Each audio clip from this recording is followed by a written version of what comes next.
Welcome to the Action Shooting Show. Tonight we have a after action report. Some of these people may look familiar. We've had both of them on before.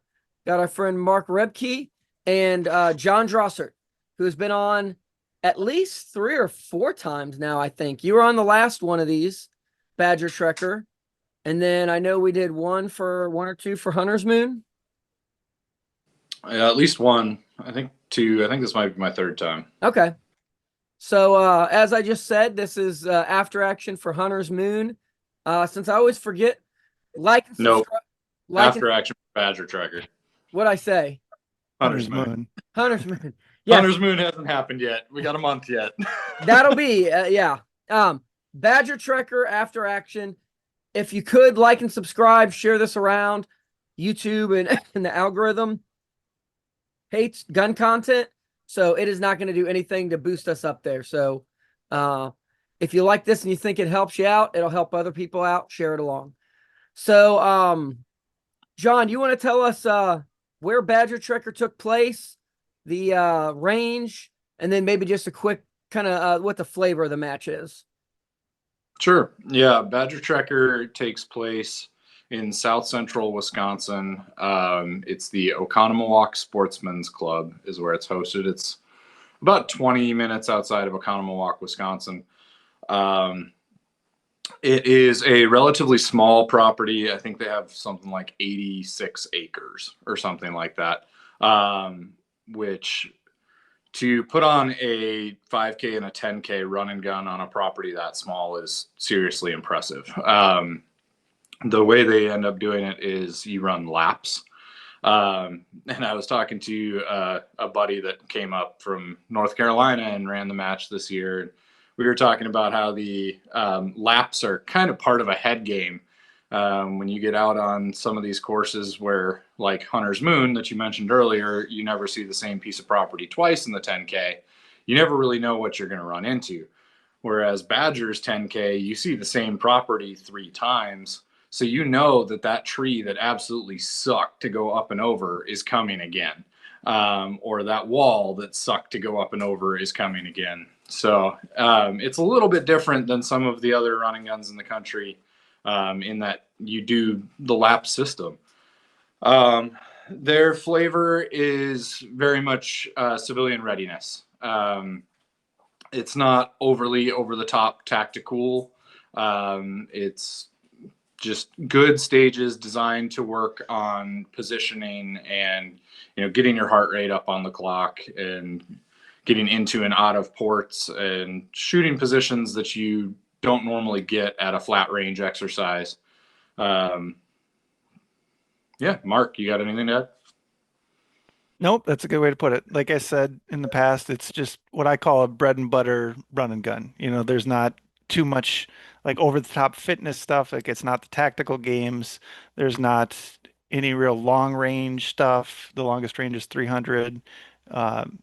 Nothing that you would call like really gimmicky. Nothing that's weird that you'd only get there. So yeah, it's just positional shooting. Can you shoot your rifle? Can you shoot your pistol? Awesome. Yeah, I maybe get some flack sometimes. To me, like these matches are designed for things like AR-15s, and 300 and in is the AR-15's bread and butter. I can shoot, and I have shot things at 5, 6, more yards. It's doable with an AR-15, but I don't know that that's its best use case. When you really get out to 500, 600 yards, there's much better guns, much better cartridges.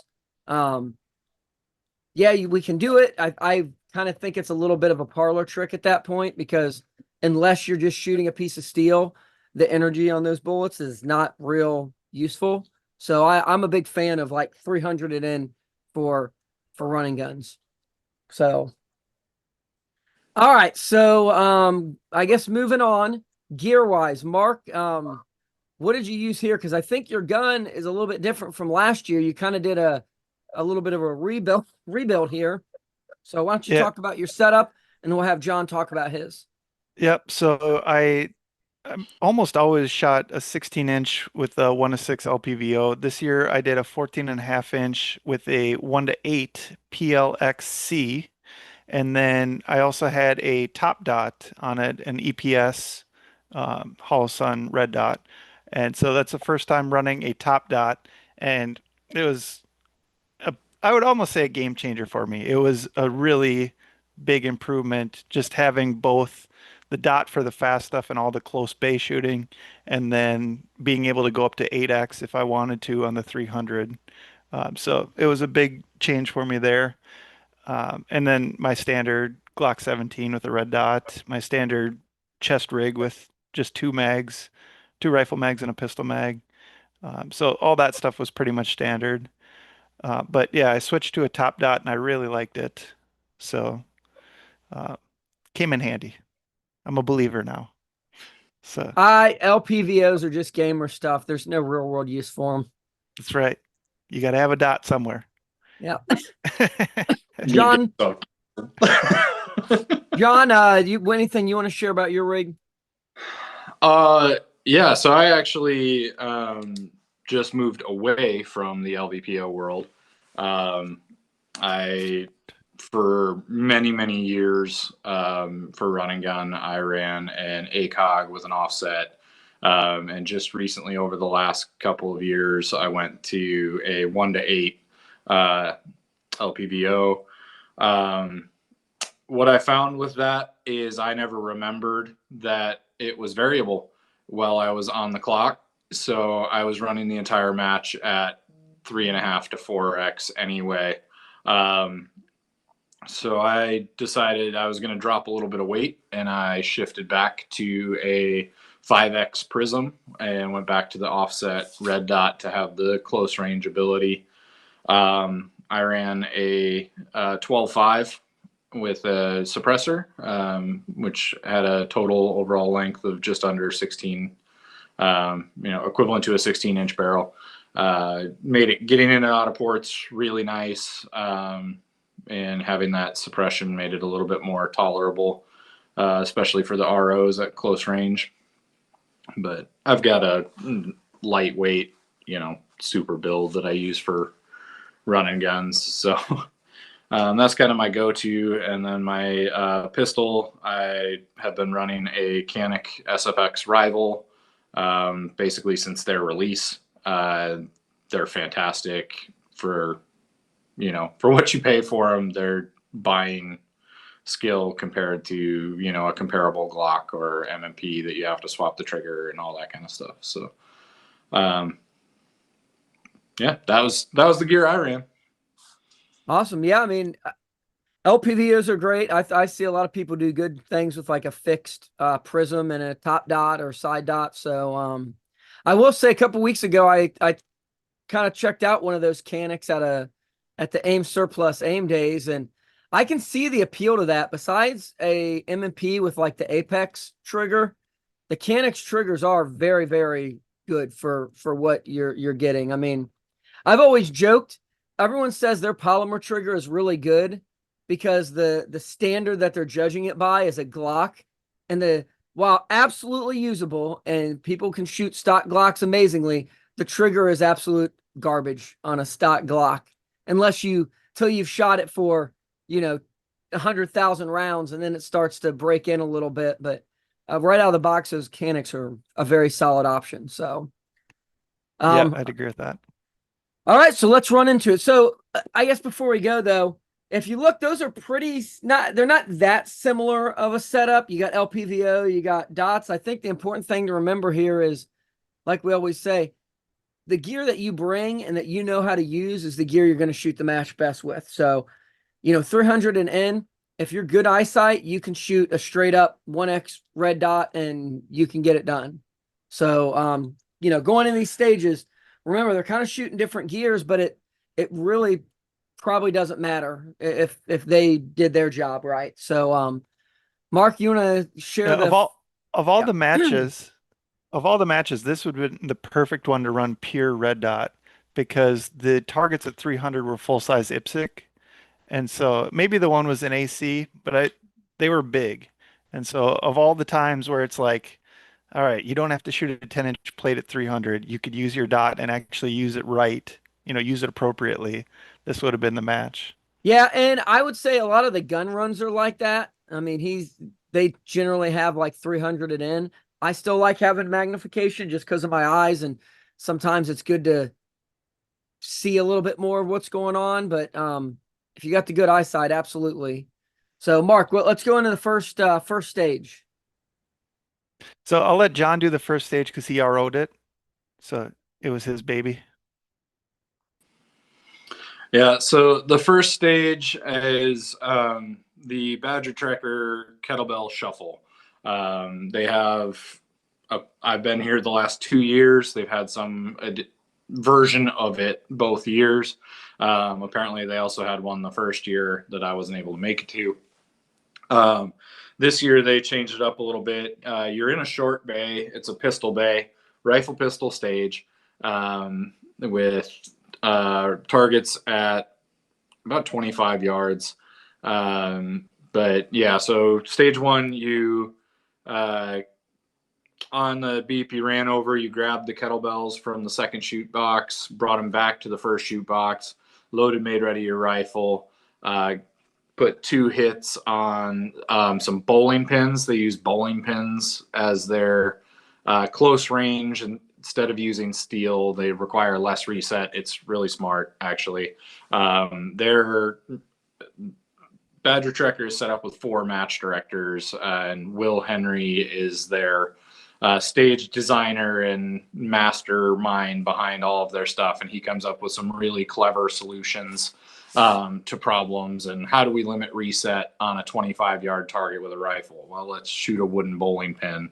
And we swapped out, as the ROs, we swapped out the bowling pins once throughout the day. When we switched to the 5K, we put new, fresh bowling pins up. Otherwise, they lasted the whole day. They are thick and they really take a beating, but they also show hits really well. I know there's a lot of throom usage in run and gun these days. And, you know, when you've got a super close range with a rifle, you know, little FMJ bullet, 55 grain, it just zips through those throoms so fast that it can be really difficult to see those hits. If your RO is not really on top of it. The bowling pins didn't have that problem. When you hit those suckers, they swung, they spun, they did all sorts of fun things, which not only made it really easy to call the hits, it also made it so that they were still moving generally by the time the shooter got back around to their rifle the second time. So back to the stage, you went, you got the kettlebells, you brought them back, loaded your rifle, 2 hits on 2 different, or 1 hit on 2 different bowling pins, grounded your rifle on safe on a table, grabbed the kettlebells, ran back over to the other shoot box, set the kettlebells down, drew your pistol, load, make ready. 1 hit on a target that was at about 11 yards, 1 hit on a target that was at about 20. Generous targets for what you were being asked to do. Then you grounded your pistol on the table, grabbed the kettlebells, shuffled back. You did that shuffle back and forth until you had 12 total hits. So you ran your rifle 3 times, you ran your pistol 3 times. Was a really good stage. It's really good for just getting your heart rate up early.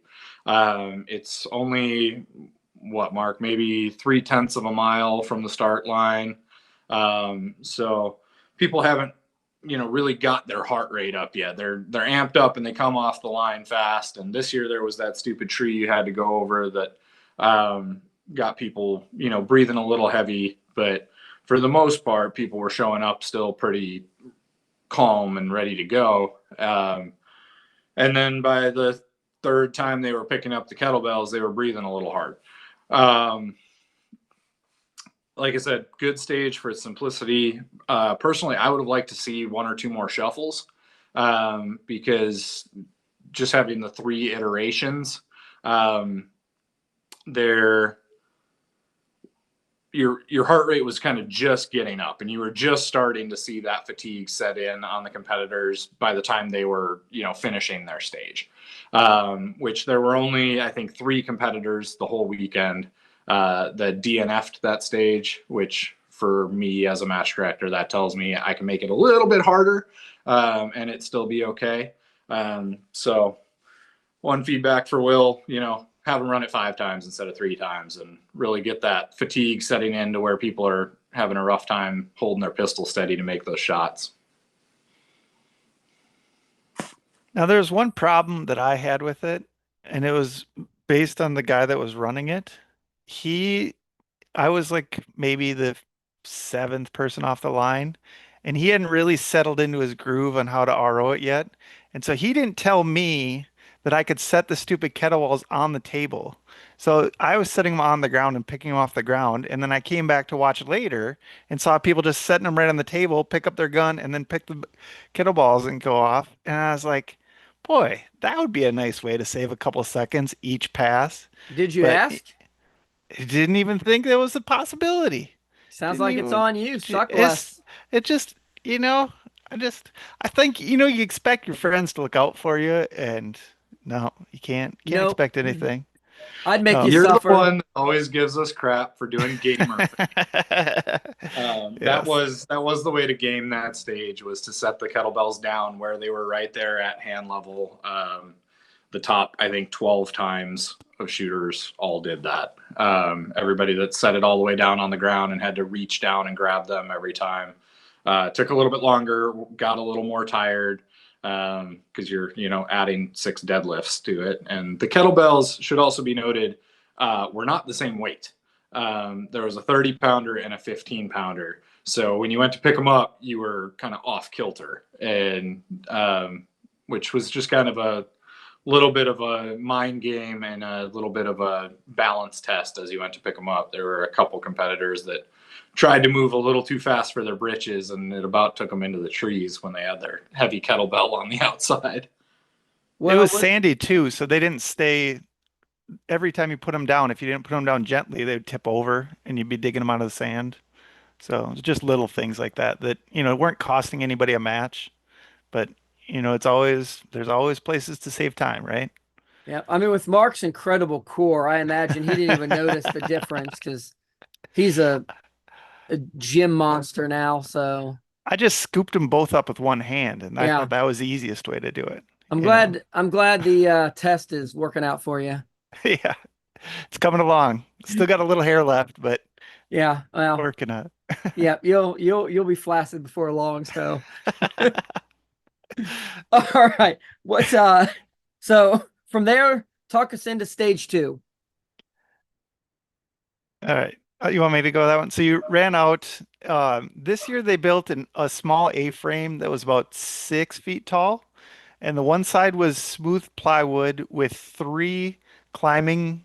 You don't call them cleats. What do you call fake rocks? What do you call those climbing things that you like screw into a wall if you're in a climbing gym? Handholds? Holds. Yeah, just Yeah. holds. So they had 3 of those that you could climb up. So they were spaced about 2 feet apart. And then there's a little gap at the top, and then 3 big steps to get down. And so you had to go over that each lap. And so that was after stage one. And then out in the swamp, the stage was called Bang Bang Clear. So they gave you, I don't want to offend any Mossberg people, but a clapped out Mossberg.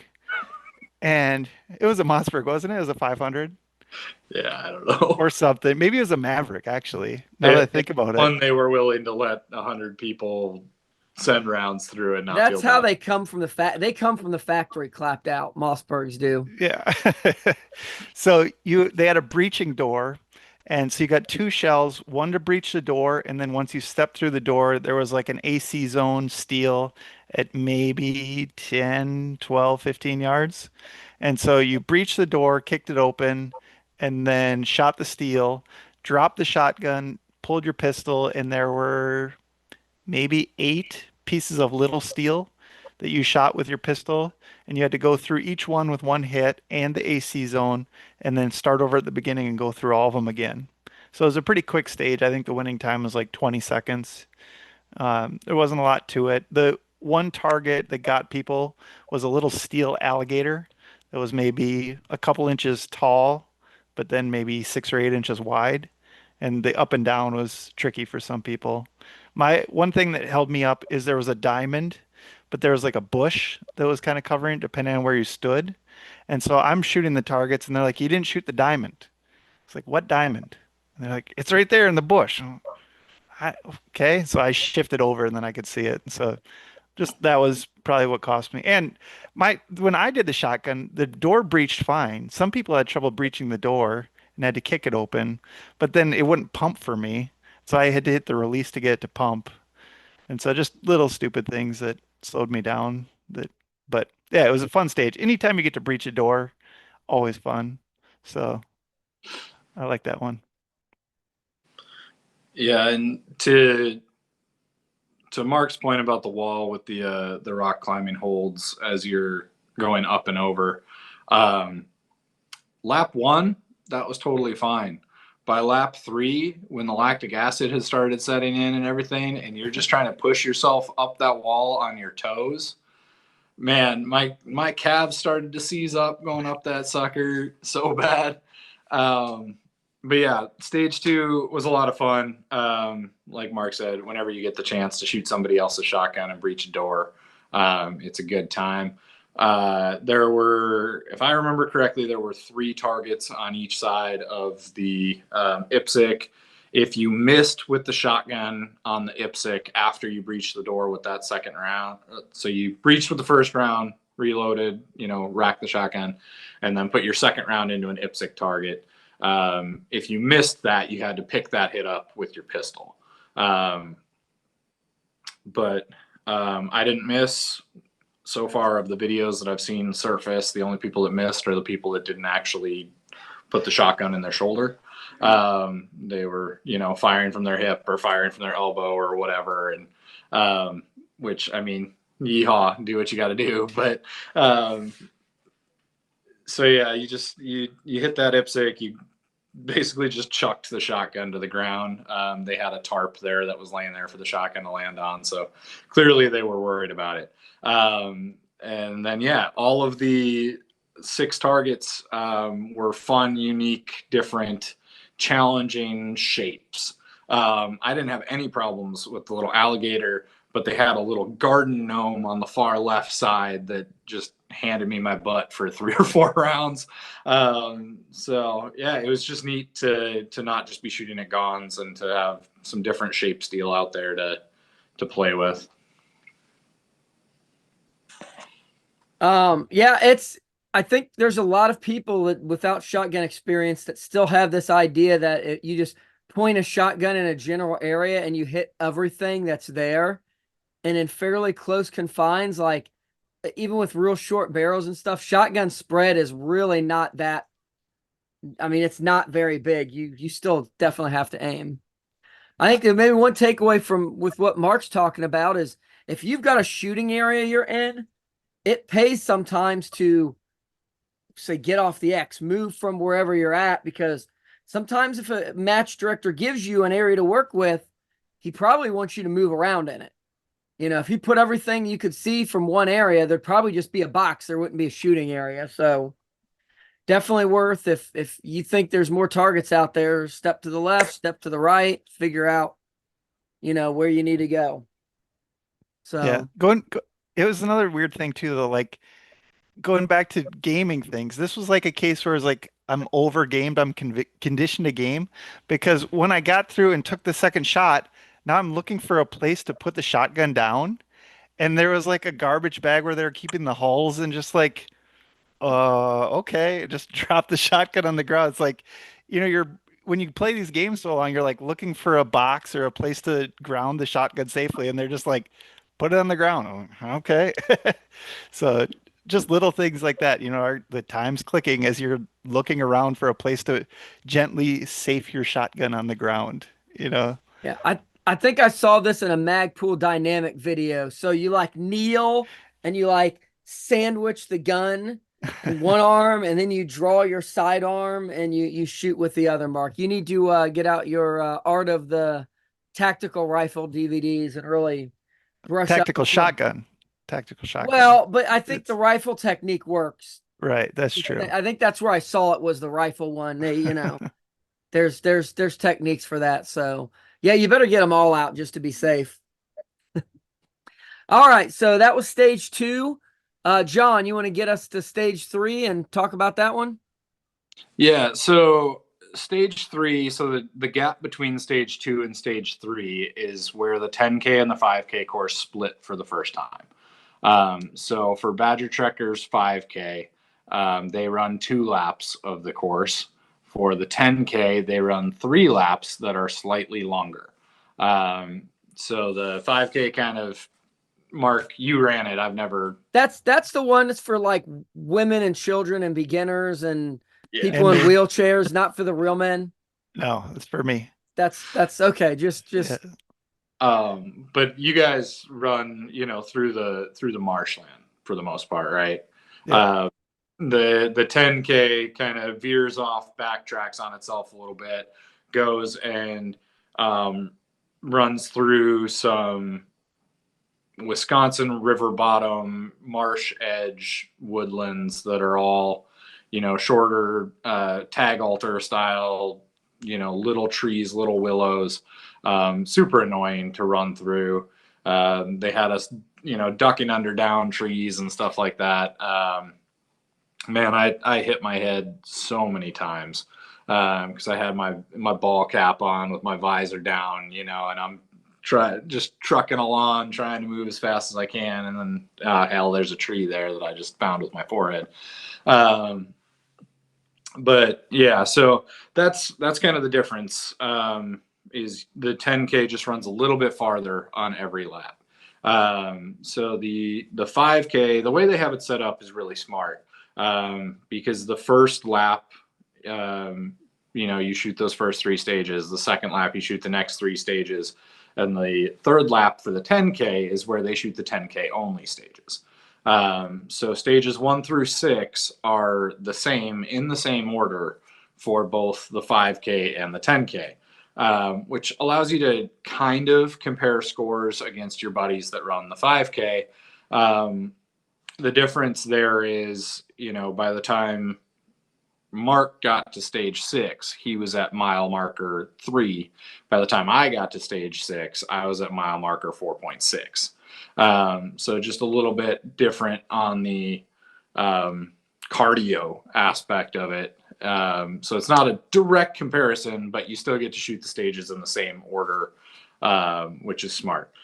But anyway, you get to stage 3, which was called Racked Out this year. And this is their classic plate rack stage. On go, they had a sandbag that was sitting next to you that you had to heave up and over a short wall. It was like a 6-foot tall wall. I don't know what the sandbag weighed. I expected it to weigh much more than it did. I reached down and heaved it over, and I think I was at the shooting box before the thing touched the ground. And then you ran around the wall, got to the first shooting position, and had to hit. It was 3 IPSCs. I think they were halves, at probably 30 yards, 30, 35 yards ish. So it was set up where there was a wall in front of you, and there was one of the IPSCs off to the left of the walls, one of the IPSCs off to the right, and one that you had to shoot through about a 12-inch by 10-inch port straight in front of you.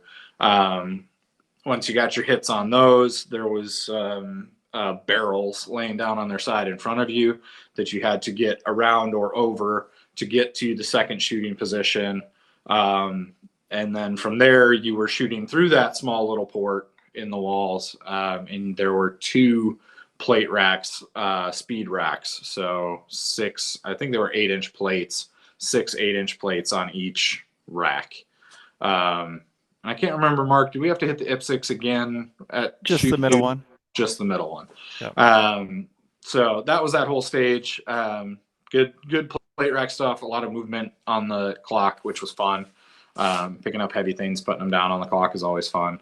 Lawn pistol is always good and a skill that people don't necessarily practice as much as they should. So that was a really good stage. Yeah, well designed.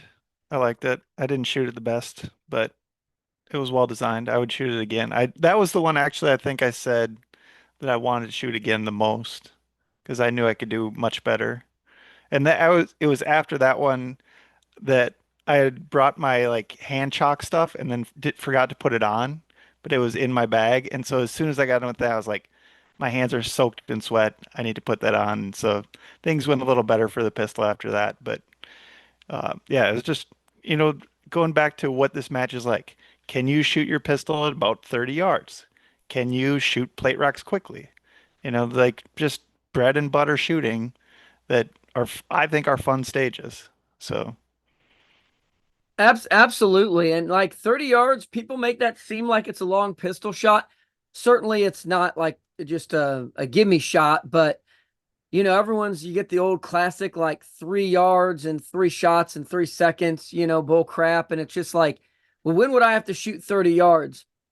How long's in an aisle at Walmart, like the store? Like, what if I mean, there's a ton of my life that is 30 yards between me and safety. So 30 yards, if I could keep 30 yards from someone running at me with a knife, I think I'd probably like to get them at 30 and not wait till they get to 20 or 15 or 10, 3 yards. I mean, you're out of luck by that point. So, it sounds like they do what I kind of enjoy in some matches where they get into a rhythm with certain stages. It's like, kind of what it's going to be like. It's always a little bit different. It's not the same stage, but it's like, oh, this is going to have a plate rack here, or this one's like you said, the kettlebell shuffle. Like this is going to be a kettlebell. Heartbreak does that. I know some of Ellis's matches I've shot year after year kind of have similar-ish, and they're not exactly the same. So it's always fresh. It's always new, but you kind of know like this is probably going to be a pistol stage, and I better bring my, my pistol A game. So I kind of like seeing what match directors can do with the same area, but same style, but different ways. Zombie Yeah. used to do that, you know, same kind of thing. And that's Yeah. part of the challenge for those properties like Heartbreak and like Badger, where they are restricted by their clubs that they can only shoot in the bays that already exist. So they're kind of limited in what can they do because of the space. You get out to like Legion or Hunter's Moon or some of the gun run stuff where they've got, or even Riverrun's pretty much in bays too. But some of the bigger ranch matches, stuff like that, where they're not shooting in bays, they can be super creative. When you're limited to a 25-yard pistol bay and you have to try to limit reset so that you can keep people moving through, it's just, there's only so many things you can do before you kind of start looking at, all right, how do we just tweak something we've done before and maybe make it a little harder or make it a little bit more fun or a little faster paced or whatever it may be. But the median time for that stage was like 40 seconds.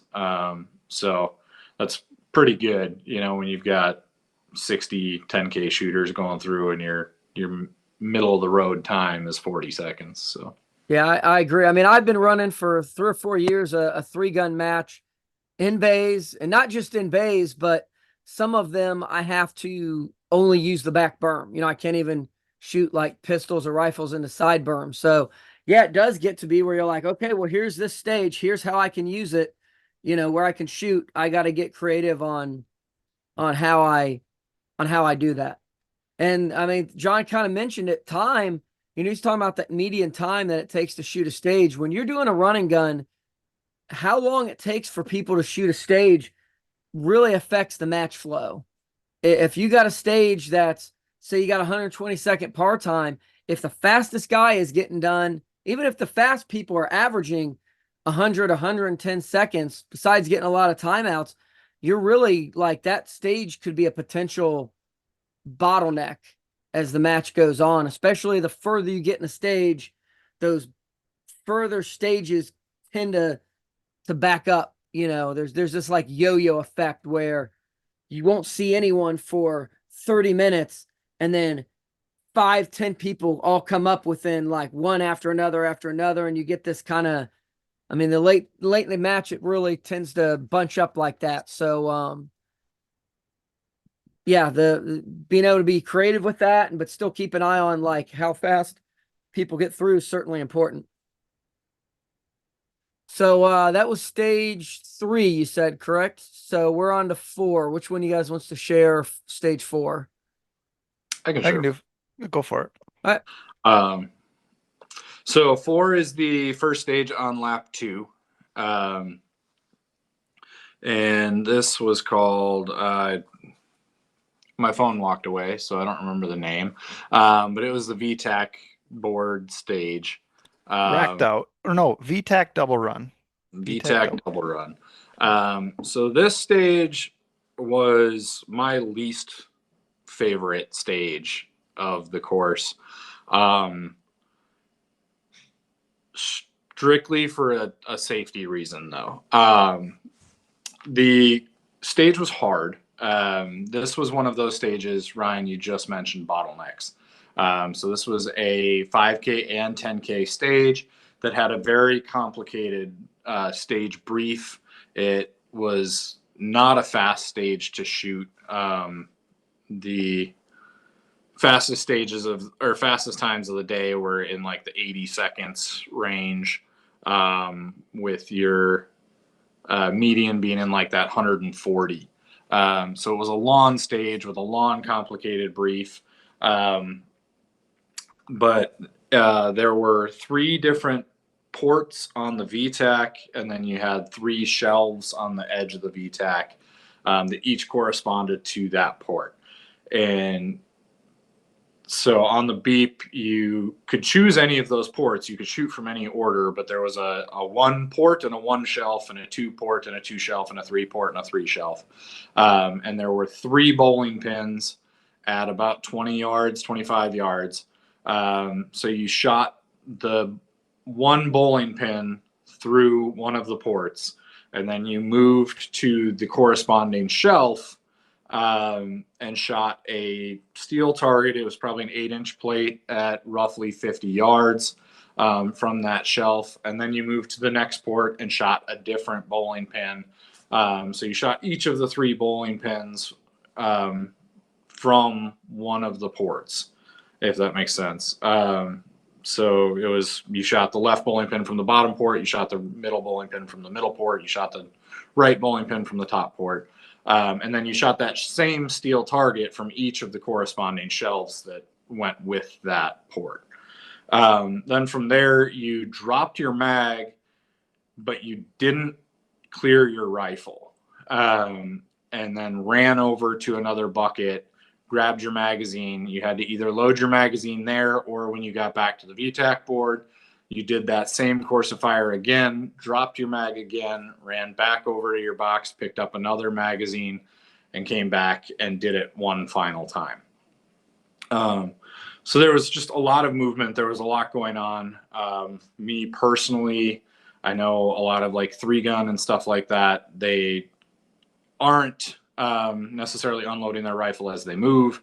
People should be clicking their shit on safe, pointed in a safe direction, all that stuff. For me, that was an unnecessary risk to have that round in the chamber with the rifle moving. But again, not my match, not my risk. I just didn't like it. I did watch one ND on that stage where the shooter was trying to get back into that port, or I think they were coming out of the port actually. And as they came up, their weapon wasn't on safe, and they put a round into the ground just in front of the VTAC board. So one of those things that didn't necessarily have to be a risk, that was a risk. And again, really complicated stage, a lot of movement, a lot of different positional stuff, which was fun. My biggest gripe was just the not having that clear chamber before moving with your rifle, when it could have been, easy enough to set a HVT out or something like that to put that last round into and have your bolt back. Yep, Mark, what do you got to add to this? So that was my best stage. I didn't shoot very well this whole match, and that was the one where I mostly did okay. Although I had the classic, I think we can say moose cock in this show, right? It's the old, Pat Rogers wouldn't want it any other way. yeah. So if you So don't know this, just type in Pat Rogers moose cock video, you'll learn. and you'll have a lot of fun with your friends after this. Yes. But I don't know if it was because I didn't check my mags were all downloaded because we had been shooting. No, because this is the fourth stage. And I don't know if when I took it out of my chest rig, I didn't look to make sure the bullets were all seated back. I wonder if the tip of a bullet was sitting on the lip because there's no reason for it to be too much to insert on a closed bolt. Uh, but that was the one thing that I thought of all the safety. Part of John's safety issue with it is he had to work right next to it too. And so there was times where we'd be watching someone and he'd say, I'm going to put a berm between me and him. And so it was, there was that. But what I thought was interesting, there's almost never forced reloads in run and gun that I can think of, maybe once in a while. But this required all three of your mags or more if you had more, you could bring more obviously. But the round count was only 43 for the 5K. So I only carried three mags and I had considered doing like 40 round mags, but 90 rounds seemed like plenty for a 43 round match. And usually when I'm running, I'm moving all my half empty mags in one direction. And so I could have gotten into a situation where, one mag was spent and I'd moved all the rounds to the other two. And I don't know how that would have played out if I would have just had to run back and forth with a half loaded mag. But it was just an interesting thing I'd never considered because I'd never encountered it. Mandatory reloads, but in run and gun, typically we're moving or we're either discarding into a pack or moving ammo into full mags. I say if you're maybe not a listener, but I watch a lot of people that don't do that, and then they do half full mag reloads over and over again on the clock. So we've said it before, move your ammo into a full mag and don't be reloading these half mags over and over again on the clock. And then I always harp on this too. Quit trying to retain empty magazines. This is not a tactical event. Let that drop to the ground. I yelled at so many people that were trying to find a pocket to put an empty mag in. It's like, just drop that, buddy. You're fine. Uh, So that was yeah, my comments. even IDPA, you are allowed to drop an empty magazine. Like if it's got ammo in it, they don't let you do it. But an empty magazine does you no good. You're not reloading that up on the, in the middle of a firefight or whatever. So let me give my 2 cents in here for I'm hoping, because I do talk to people that say, hey, I was going to go shoot this match. I saw you had a video, so I watched it before shooting the match. If you're going to shoot Badger Trekker 2026, you're watching this video, you've never really shot a match before, this is going to be your first one. Here's my advice for you. Practice, especially with rifle, but pistol too, if it's applicable, that when you come off the sights, so rifle, as soon as I'm off the sights or I'm not shooting, that safety goes on. Especially pistol too, but a lot of pistols don't have an active safety. But for rifle, there is zero reason for that gun, especially to leave your shoulder. I mean, if you're transitioning from one area to the next, I'm not saying I always put safety on. I don't think it's a bad habit to be in, but if that's coming out of your shoulder pocket, like I'm not on target, the AR safety is so easy and so quick. There is zero reason not to safe that. And if you're moving with a rifle and it's not on safe, there's even less, there's zero reason for that.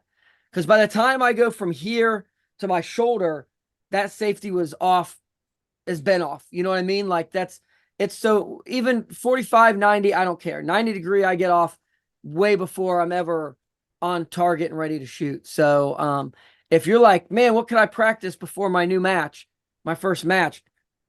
Gun manipulation stuff all day long. And it's not glamorous. And I'm not talking about stupid, I'm not talking about one reload, one drills. And I'm talking about getting the gun in and out of the holster safely, getting your rifle shouldered and on and off safe, your pistol on and off safe. That's what gets most people.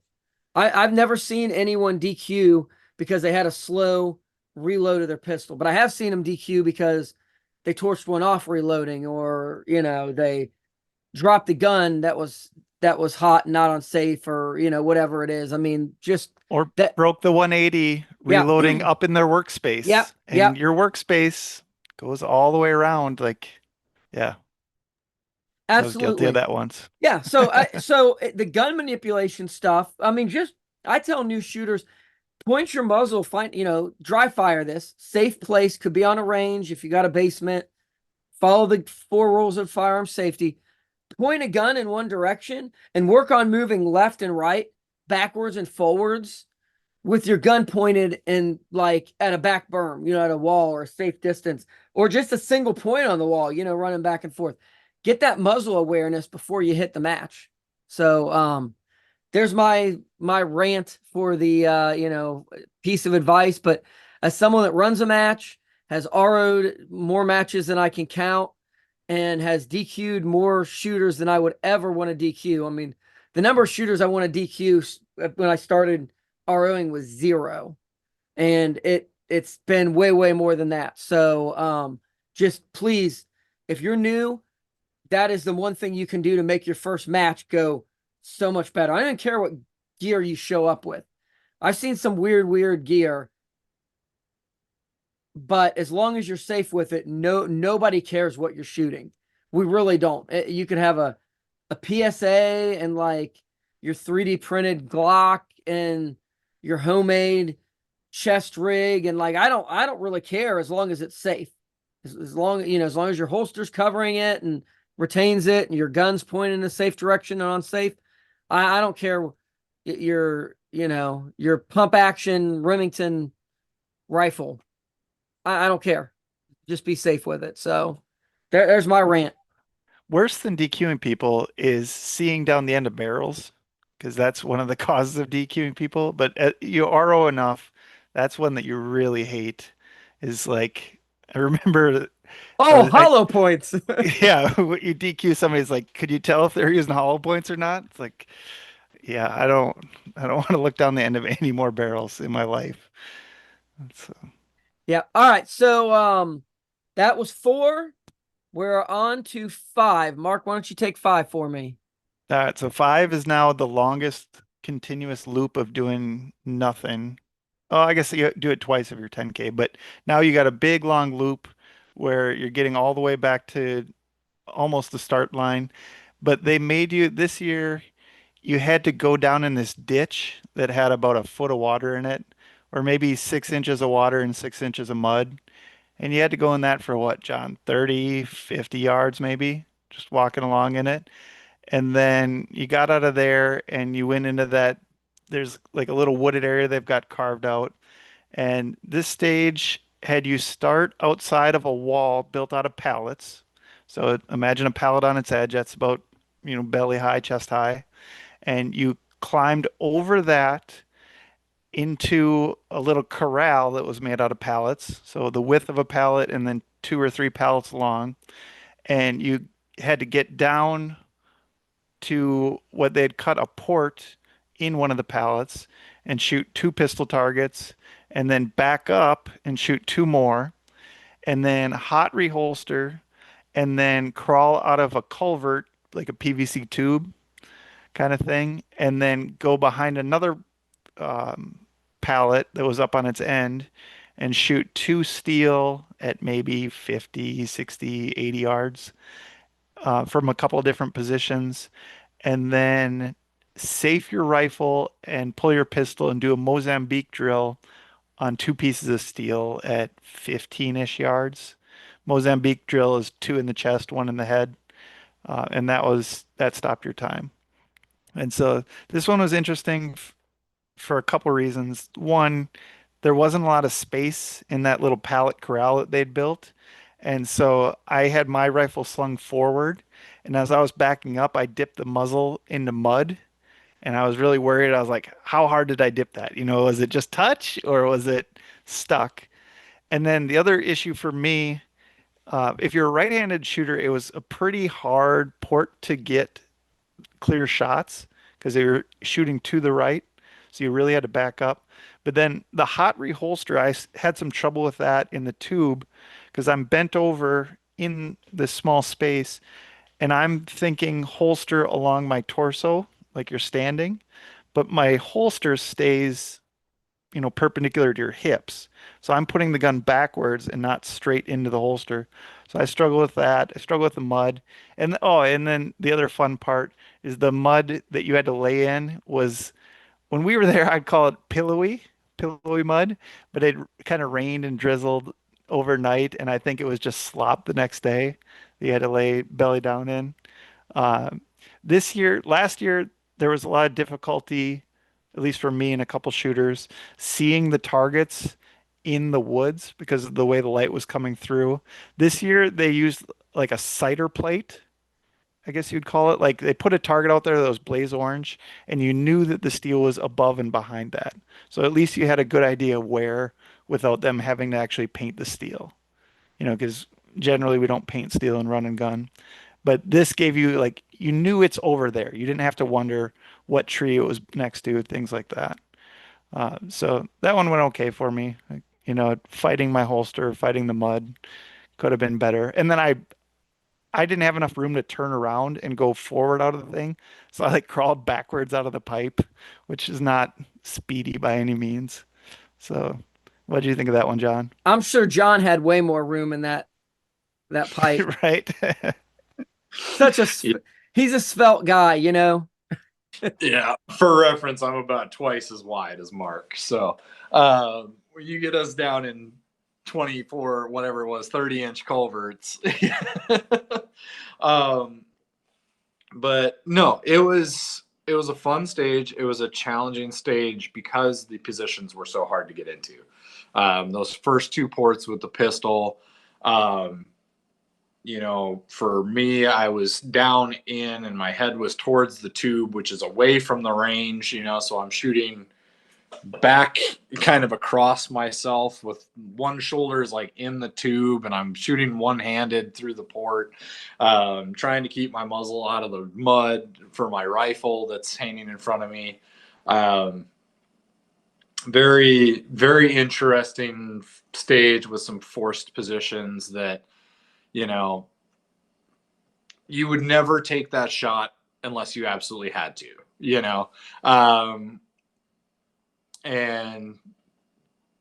but that's what it's about, is building stages that are forcing you to do shots and test your skills in positions that you're not normally going to put yourself in when you're tired, when you're wet, when you're, being absolutely destroyed by mosquitoes, because the Wisconsin state bird came out in full force this year.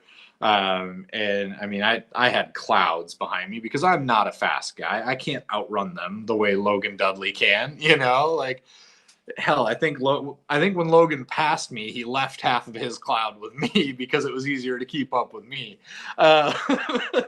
So The mosquitoes yeah. were so insane. Like this is my third year doing it, and they were nothing like this the first 2 years. I Yeah. put on like heavy off-woods DEET at least 4 times both days. Like I was reapplying backwoods DEET Mm. to try and manage them. They were so aggressive. People were doing like essential oils and like the all natural off, and the mosquitoes were walking through that like it was nothing. They did And not care. that's the weekend you're drinking DEET. Like if it keeps the mosquitoes off, take a spray. Like you don't care. Yeah, I made the joke shortly after we got back that I think we used enough DEET that weekend to be the 1980s USDA. So, but yeah, which that was another part of the mental game. You're standing there trying to get your stage briefs, trying to listen to the ROs, and you've got mosquitoes landing on your face and biting you everywhere, and buzzing in your ears. It was just another aspect of the game that just made it that much more difficult this year. They apparently have had a really wet year leading into it, so all of the swamps were full of water. All of the creeks were full of water. It was just absolute mosquito breeding ground.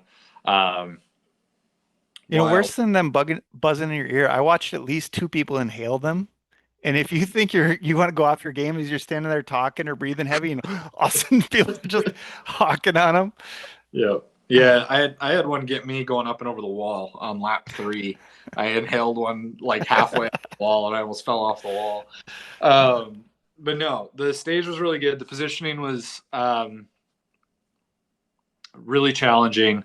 The forcing us to lay down in the mud, up until that point, other than the walking up the creek leading into that stage, I had managed to stay relatively dry, other than just kind of the wet grass and stuff like that. But by the time I came out of stage 5, I looked like I'd been rolling in the pig pen, because that's basically what they did. They're like, oh, look, this is where most of the mud is. Let's put our rifle stage that you have to shoot prone right here, which is great from a match director standpoint. Absolutely awesome. Do it again.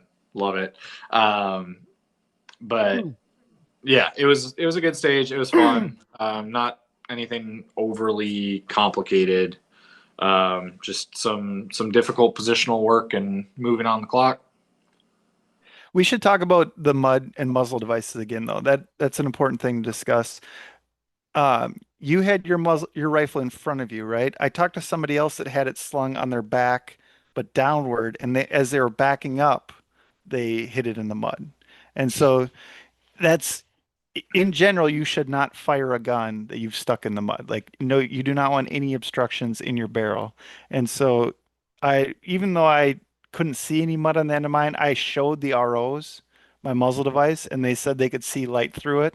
So that's why I took the shot. If I really thought I stuck it in there, you do not want to do that or you will blow up the end of your gun or your barrel, depending on how bad the obstruction is. So I did have the ROs look before I shot because I didn't want to blow up a gun in my face and have that happen. But it's something you should consider when you go into positions where you're going to be crawling around. How are you going to position your rifle? If your sling typically is muzzle down, you can take it off and put it on a different way so that you go muzzle up. That might be better for you. Or make a very serious, conscious effort to hold the end of your muzzle as you're moving. So I think that's worth touching on just one more time. Absolutely. This is one place where I hate to say this, 2 and 3 port brakes kind of shine because generally you're not getting your muzzle so far in that you're clogging every one of those brakes. If the muzzle end of that is got some mud in it, but it's not made it all the way up the brake and you've got like 1 or 2 side holes that are open, you're not going to blow your gun up there. Your first shot's probably not going to go where you want it to because the bullet's pushing through mud and all that. But that is a place where I think multi-port brakes kind of shine, if you will. The downside in a run and gun is if you're laying in dust and they're shooting prone and it's going to kick up all that dust, you're not going to be able to see dust and sand. You're not going to be able to see anything. The other thing I'll say is, and we've said this in other episodes, when there's mud involved, I will get head to toe covered in mud before I let my rifle or pistol get into the mud. They've gotten muddy. Mine run fine muddy for the most part. The thing about mud is that every time you get something muddy, a gun, it's just a roll of the dice whether mud gets in somewhere it shouldn't. Whether it gets behind a trigger, the trigger mechanism where you can't pull it, whether it gets in the breech and it won't close all the way, it doesn't matter. We've all seen I'm sure everyone's seen the mud test on the internet. And if you've watched enough of them, you'll see that sometimes that gun fails right away and sometimes it doesn't. But what makes it fail is it's just a complete crapshoot. I don't care what gun you shoot, AR, AK, SCAR, SIG, whatever, 5.56, Galil light, it doesn't matter. Mud can get in somewhere that it shouldn't, and it'll stop your gun up. Same with pistols. It doesn't matter what gun you have. All it takes is the smallest little pebble getting in where your trigger's at, and it won't allow you to pull the trigger. So, that if you got mud around, that gun is way more important than your body. So there's my high horse there. Moving on, John, you want to take us on? So was that your last stage, Mark? No, I'll do 6 because then it's 7, 8, 9 after Okay. that. Then So take it on for 6 and 6 was the long range. You started rifle slung, and you had a chunk of roof that you had to shoot at 300 yards, 2 IPSC steel, and then you got off the roof, and there was a chunk of culvert or PVC pipe. You had to shoot through that at the steel, just one hit each, right, John? It was just 2 hits. Um, and then moved to what was the next thing? A VTAC, and then a tank trap, and then a stack of tires. So it was just a handful of positional shooting. You could only go prone at the tube because you had to have your muzzle at least in the tube. So all the other ones you had to um, shoot from like kneeling or standing, things like that. So there really wasn't much to it. There was, I don't think they explained this well, at least not to the ROs, that there was like a secret side challenge about finding Sasquatch where they had put little clues along the trail and they made no sense to me. I didn't, maybe I missed it. I wasn't paying attention at the RO walkthrough, but I didn't hear them say, look for clues. There's going to be things out there. I just thought it was something else that the range had been doing because the clues that I saw didn't even seem relevant to the match because they were saying like on stage C. And I was like, well, stage C, we've got, 1 through 6. That's clearly not for us, right? But on this stage, there was a small Sasquatch target that gave you like a 30-second bonus if you found it and shot it. I think only like 10 people found it. It was a very small number, but the clues were very cryptic, in my opinion. But it was otherwise a well, good stage. like I do, Sasquatch. right. Sasquatch is cryptic, so it Well, makes yeah, and sense. somebody said that. I said, no, it's cryptoid. It's not a cryptic. But I do have to tease one of our listeners. I won't name them. But on the tube you had to shoot through, the rule was your muzzle had to be in the tube. And he interpreted this as I need to climb through the tube when I'm done shooting. And so instead of just standing up and moving around it, he crawled forward and out and through. And so if he's listening, he'll enjoy that part, but I won't name names. So yeah, but it was a good stage. Like it's just basic. Can you shoot 300 yards? 300 yards is for a lot of people where you have to start holding. And do you know that small amount of hold? And can you be steady enough to get those shots off? So. Yeah, this stage was fun for the positional and the movement. Um, I agree with Mark on uh, the intel for the um, bonus target. The bonus target carried a hefty bonus. It was a 30-second bonus if you hit it, which was enough to, at least on the 10K, change the order of how that stage went. There were only 3 people on the 10K, according to the scores, that hit it, and one of those was one of the match directors. So, of 57 shooters, only 3 people were successful on the 10K course. So there, I also didn't understand the signage. I did see a few of the signs. I think the earlier ROs, I don't know if the signs were up yet for, and then by the end of RO day, which is when I ran, they were all up. But like Mark said, they didn't really make sense. I'm sure they did once you had all of the clues and they all lined up and you knew the answer. But like there was one sign out in the marsh that was talking about being the size of a gnome and leaving big footprints, and and then there's like a 3D archery deer target right behind it, and I'm like, what the heck are these guys talking about? But what they were referencing is the Sasquatch target that was the bonus target was like a 6-inch tall by 4 or 5-inch wide Sasquatch target, which is a little target. It was put out at about 250 yards. like I said, I ran that fixed 5X prism. I could tell there was a target there, but I couldn't tell what it was. And I'm very much the, know your target, know what you're shooting at. And since I couldn't discern what that was, and the ROs weren't going to tell me, yeah, that's the thing you're supposed to be shooting at, I just chose to not take that shot. Even though I figured out where it was, we got done with the stage and I was like, is it that thing right there? And he's like, yeah. So,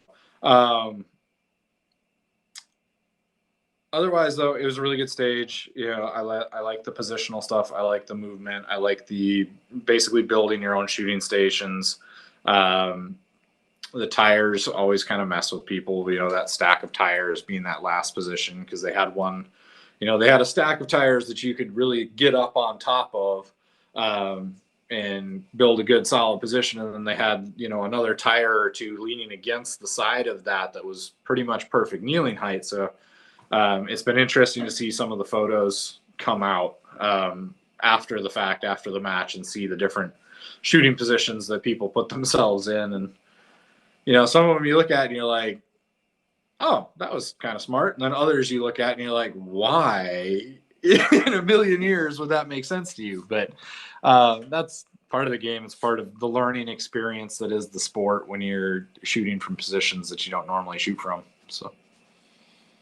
Yep, I've RO'd and seen all that, and I shot a match earlier this year and then RO'd it later, and one of the guys came up. They had like a mini like hedgehog or whatever, and I reverse kneeled or something behind it. Like it wasn't a bad position. And this other guy comes up and he just sits down on the ground with both feet, at the side and puts his gun up there, and it was like, then kind of like a knee up, and I'm like, oh, that's a way, way smarter position than what I did. Like that looks way more stable. I'm gonna remember that. So, all right. Well, if you were not very manly, that was the end of your shooting. If you're a real man like John, see, John says John's twice the man me or Mark are in a lot of ways. So, to be fair, my wife also ran the 10K. So yeah. Well, she's more of a yeah. She's tougher than Mark too. So there's no doubt about that. I will agree with that too. Both of you are absolute beast, and in the best possible way. So appreciate it. But yeah, so from there we go back to stage 7, which Mark, I think you helped RO a lot. Do you want to walk through the brief? Yeah, so you started in a SUV, seated with the door shut in the driver's seat, hands on the steering wheel. A loaded pistol was in the driver or passenger seat next to you. You shot 2 pretty big, like IPSC steel at maybe 20, 15, 20 yards, 2 times each, got out of the truck safely without muzzling everybody, go to the back of the truck, shoot the same 2 steel twice each, come to the front of the truck. They had the hood up, so in between the hood and the windshield was your shooting port. Shoot them twice each. Then come around the front where they had a double plate rack with 6 each of maybe 5-inch on the top, or 5 each, or 5-inch. Yeah. So 6 5-inch targets, and then underneath it, 6 2-inch targets. And you had to hit each one, or 3-inch. Yeah. So you had to hit each one time. And those little 3 inches, they ate some people's lunches. But when you finished that, you ran over to a table, grounded your pistol or hot reholstered, picked up your rifle, and there was a VTAC barricade, and there was 3 ports. And through each port, there were 3 throoms. And so through the top port, you shot each throom once, then moved to the second port and shot the same 3 throoms, 1 each, then down to the third port and shot the same 3 throoms, 1 each. So the point there, what I'm trying to explain is that they were moving from your previous hits. So they could be swinging like crazy or spinning or being wound around the thing. So you were hitting 1 each, 1 each from each position, 9 hits total with the rifle. So yeah, so they used the rifle throoms. Most of the matches where we see it, throoms are using their throoms pistol targets, where they're the little target on the throom stick itself. The rifle targets don't have that, so they were attached by string, just a standard cotton thread was how they were mounted. So where the normal throoms that have that built-in rubber stick on it, they kind of wiggle and they jiggle a little bit, but for the most part, they settle back to where they are. When you've got these things just attached by two little pieces of string, if you hit them weird, you hit an edge or something, those suckers just spin. And then they have to unwind the strain and they just keep moving. So that was really challenging for a lot of folks. This was my best stage. And I got pretty lucky where when I was hitting the throoms, they just kind of sat there and wiggled and jiggled. They didn't really move too much. That double plate rack system that they had was super cool.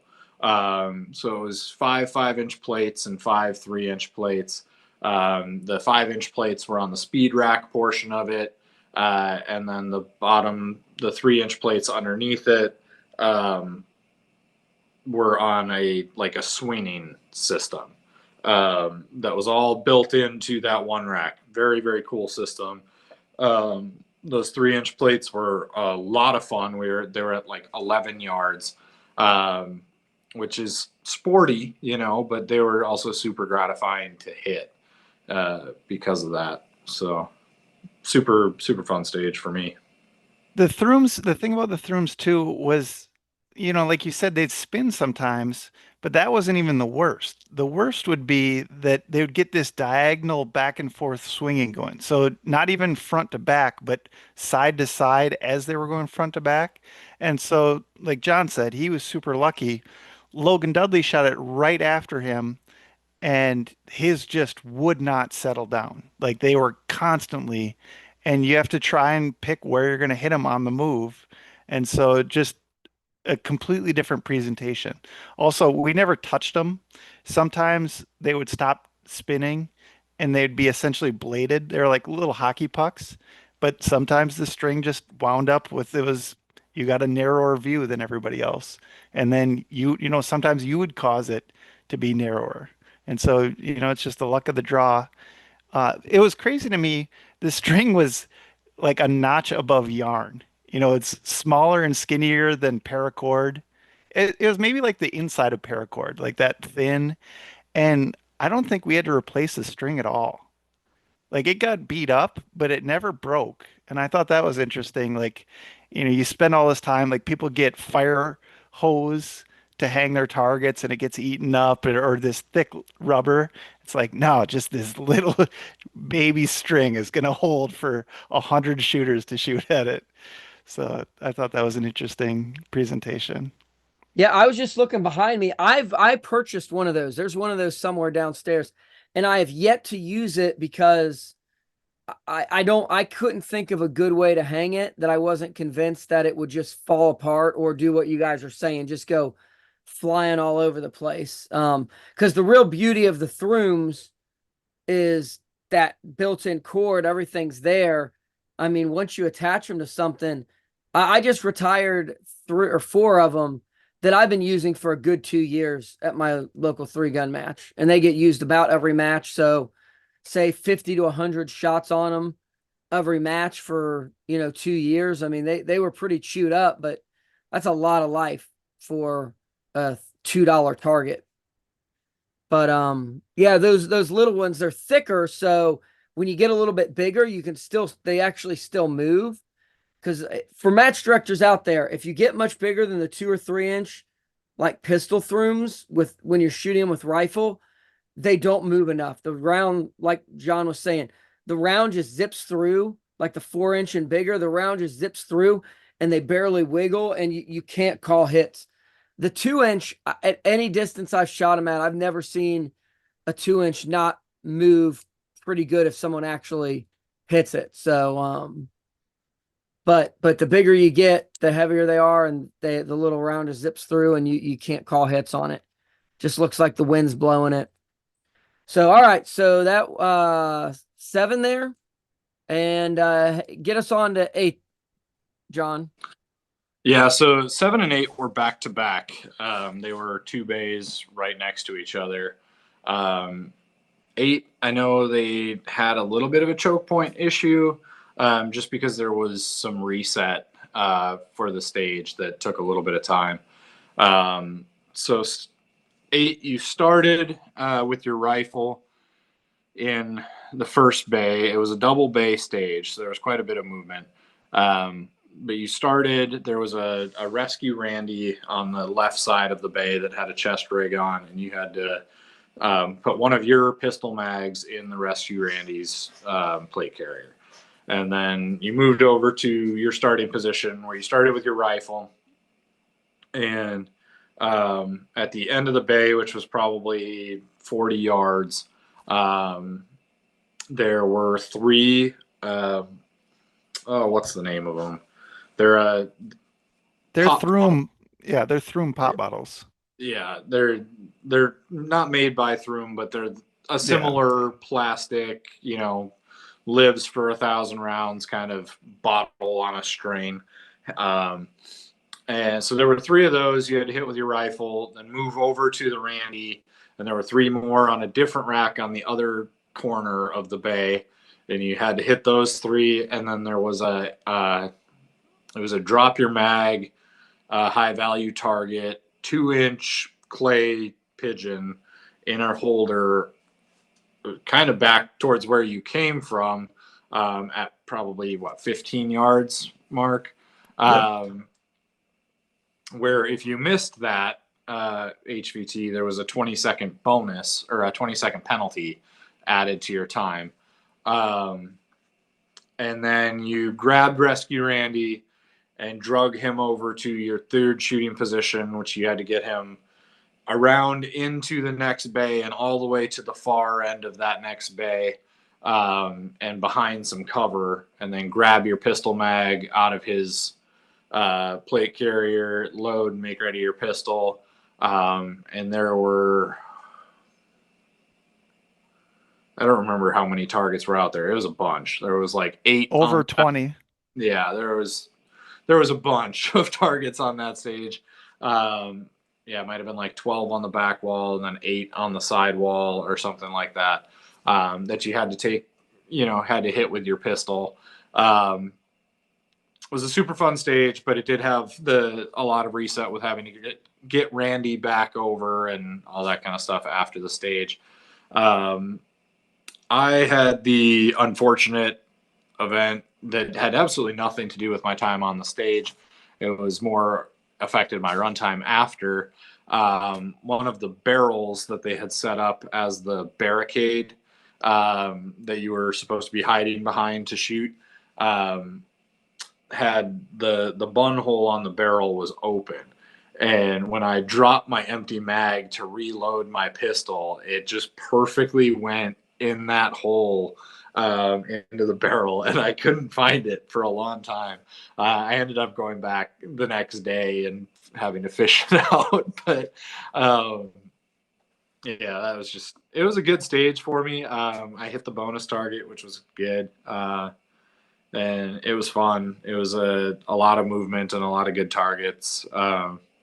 Moving a Randy on the clock is always interesting to see how different people do it. The photos from that stage have been really fun because, like I just grabbed his plate carrier and drug him, and then there's photos of a guy that like picked him up and like carried him in his arms, and the other guy that threw him over his shoulder and buddy carried him. And so just kind of seeing how people's brains solve problems is fun. But yeah, all in all, it was a good stage. Mark, anything? No, though I guess one little detail, that one you were allowed to sit or kneel for the rifle shooting. And so at this point, a lot of people had burned a lot more ammo than they expected. And so I think even some good shooters, top finishers, took a knee to get those shots and not waste so much time on those pop bottles. Um, yeah, that was the only thing. Did you say how much Randy weighed? I think they were saying about 80 pounds. It wasn't the heaviest I'd ever lifted, but Yeah, he wasn't a super heavy Randy. Just kind of awkward. He had arms and legs that were fluffy and just tried to trip you as you go. But the note of the sitting or kneeling is not something that was passed on by the ROs, like you said for my stage of not setting the things up on the table. That is a note that would have probably sped up my rifle shooting pretty significantly. So, because I did spend more ammo there than I should have and than I wanted to. By the end of the day, you're tired, you're shaky, and accuracy by volume, I guess. right. Yeah, I mean, as an RO, every match director, I think, wants the RO day to be the same exact match that the competitors shoot. But I think every RO knows in reality that that's not always the case, that just things happen, and sometimes things don't get passed along, or something that MD thought was going to work doesn't work, and they kind of have to pivot. And it's just kind of the nature of RO day. I mean, it's amazing. So many ROs finish as high as they do, even winning matches, when I've never, I don't know that I've ever shot a match where RO day was a advantage. Like every once in a while, we do get a little bit better weather. Usually we don't. Usually the weather's worse. But even when the weather's better on RO day, it seems like the stages, the flow is better. The stage descriptions are better. There's already a course cut out in areas that could be hard to follow. I mean, it's just RO day is generally 10 to 20% harder than competitors day at its best. And sometimes it gets way worse than that. So I've been at some, I mean, Heartbreak's a good example. I've got Heartbreak can be really challenging on that course when it hasn't been trampled down yet. So, I know I've been lost on that trail because of that multiple times. So, we got one more match or one more stage, right? So I Yeah. didn't sorry, I was gonna So say I didn't watch that one, so you gotta do that one. yeah. So stage 9 was again on the far side of the property from where 7 and 8 were. So it was another lawn stretch before you got there. It was a very cool stage, conceptually. So there was a Connex box, probably 40-foot long Connex box. And the match directors had built basically a pallet ladder to get to the top of that Connex box. The stage was named Hunting Blind or something like that. Let me pull it up real quick. Yeah, it was Hunting Blind. Look at me go. And so you got up to the top of this Connex box, ran to the far end of it, where they had built this pallet based monstrosity of a hunting blind is kind of the best way I can describe it. That had 3 ports, and they were kind of angled. So you're aiming down the bay, and it's a long 200-yard bay. And so the ports were kind of angled like a wedge, like if you were in like a 6 or an 8-sided hunting blind, you were shooting out kind of one end of it. So you had 2 angled walls and a flat wall. And they broke out the bay for your targets. There were left targets, middle targets, and right targets. And you had to shoot, there were 2 targets in each section. You had to shoot each of them twice from the respective port. So if you were shooting the left targets, you were shooting out of the left-hand port. You had to get each of the 2 targets twice. Then the middle port was a bottom prone that was actually a really small port compared to the other ones, and it took me a second to find it. Like I actually had to ask the RO on the clock, like, is this the port I'm supposed to be shooting from? Because it just looked so much different than the other ports. And then the right port was a mirror image of the left port.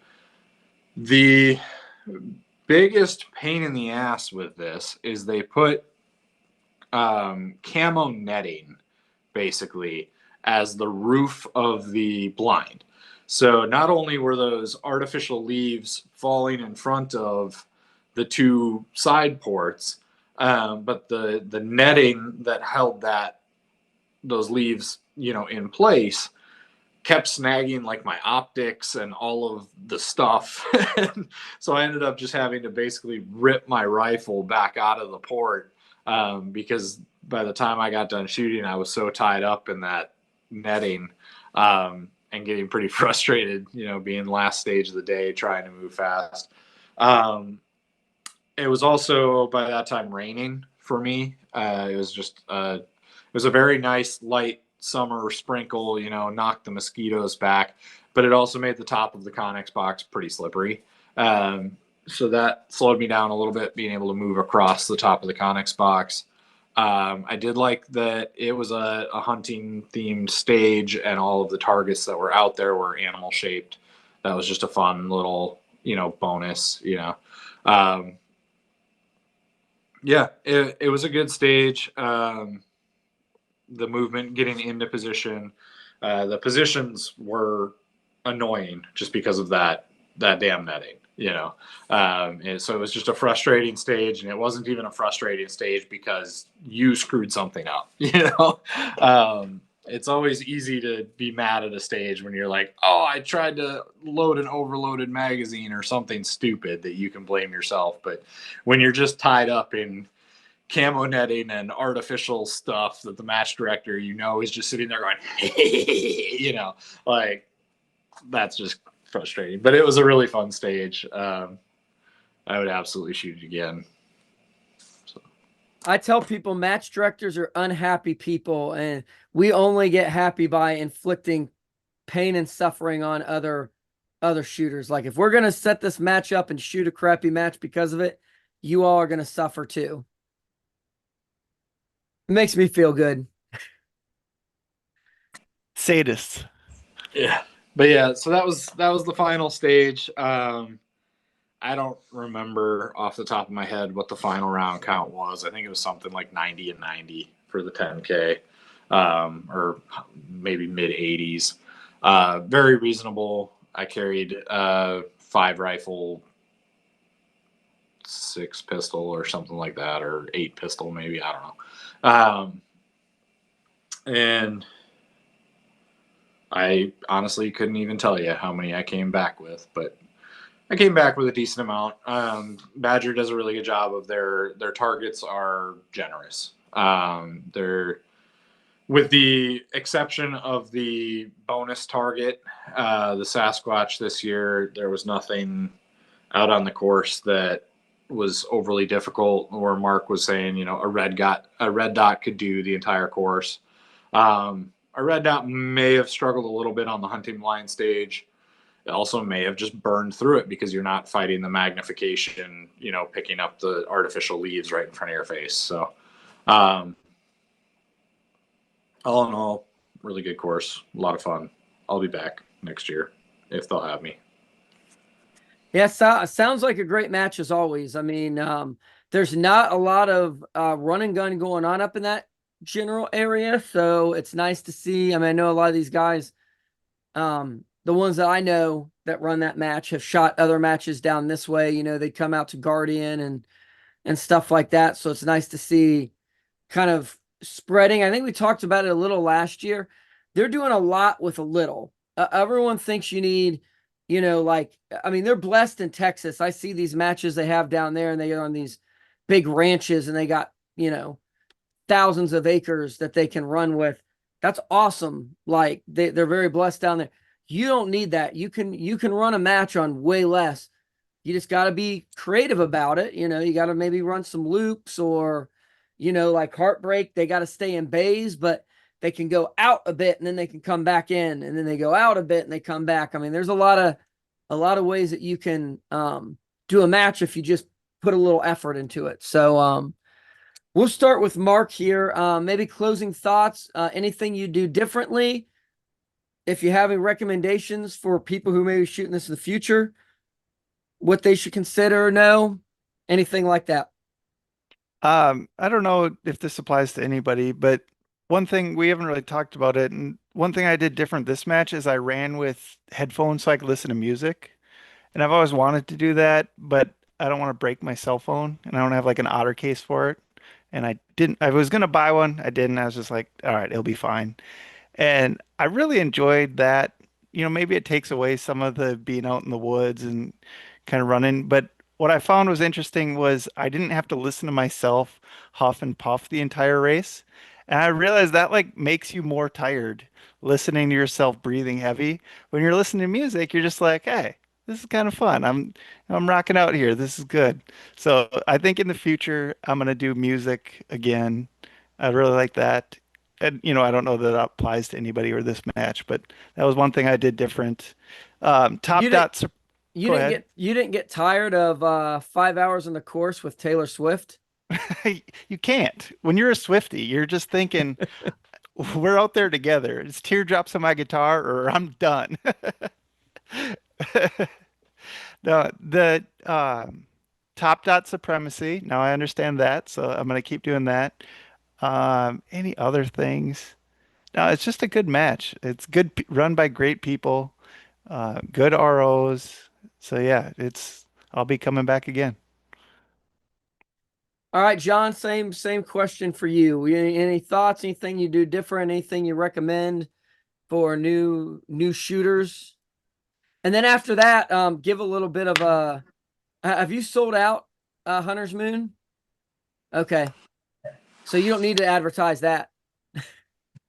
Yeah. So Badger is a great match put on by great guys. They have an absolutely stellar team. They have 4 match directors. Everybody has their role. The match runs seamlessly. They have their role. They know their role. They master their role.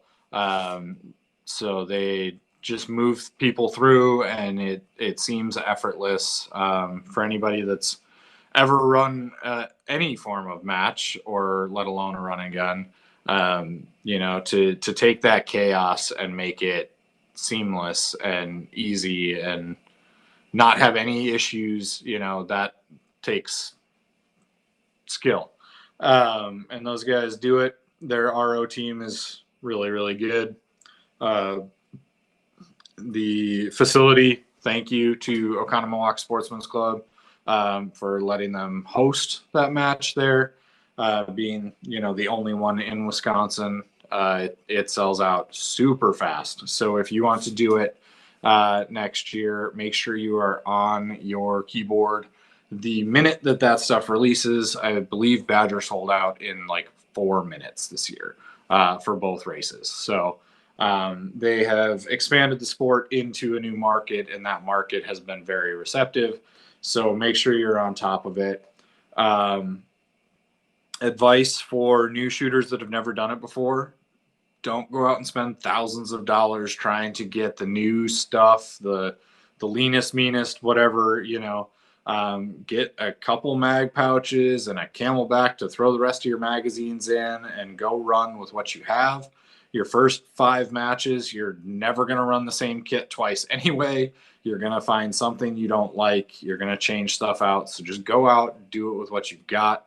And make your changes from there, or figure out what does work and what doesn't work for you. You can watch YouTube videos online until Ryan is blue in the face telling you what you should carry, and it still might not work for you. So just get out and do it with what you've got. For those of you that are coming to Hunter's Moon next month, middle of October, Ryan probably won't have even gotten this video out yet. I should. I plan. For those, we were joking before, I've got 2 other videos in the queue that I need to edit. But really, this days don't take that long. I should have it up before Hunter's Moon.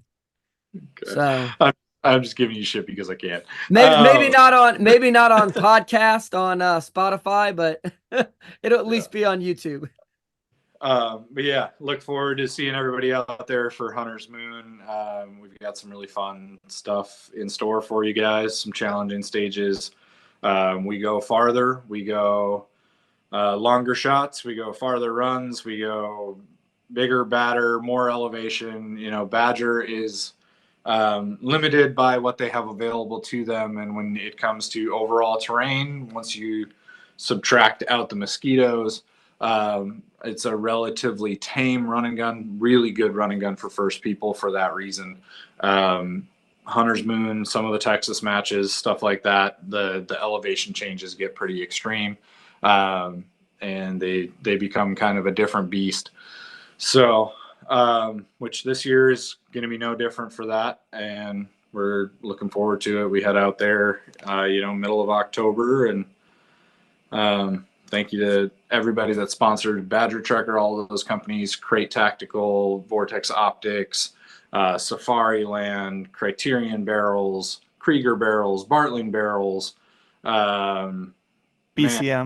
BCM. There's so many that stepped up and helped Badger put together a awesome, somewhere around $25,000 prize table that they gave away this year. So thanks to all those sponsors and to everybody that supports it. Anybody that sees this video that cares about Badger, please go thank all of those sponsors. They have all of their sponsors listed on the Badger Trekker page. Go thank all of those sponsors for them. You might not think that it helps, but speaking as a match director, it absolutely helps when people call those companies and say, hey, thank you. Because when we call next year as match directors, they go, oh yeah, we heard back from so many people that your match was just fantastic. So it really does help. Take that 30 seconds to make that phone call and help those guys keep building this match to continue being a great match for everybody involved. Absolutely. I mean, a lot of these people, they sponsor the same matches, a bunch of different matches. So when you see their name, like, don't just call them up, buy their product, because there's really not a bad product that Vortex makes. BCM, everything they make is a solid product. I mean, most of these that he named, Crate Tactical. I mean, Mike comes out to, the owner of Crate comes out to a lot of these matches and helps RO or, put stuff on the prize table. I mean, runs them as well. He's a super guy. All these companies do a lot. So make sure you're thanking them. You're spreading the word, even if you're not buying something. I mean, I don't buy a ton of gear, but when people start asking me, well, what would you buy? I'm looking for XYZ. I try to point them into that, and it's easy because they're good companies. You're not just telling them that because they sponsored. They're solid companies too. So, I think we're going to wrap this up. Thanks everyone for sticking in there. I know it's a little bit longer, but we appreciate it, and we hope to see you out at a match.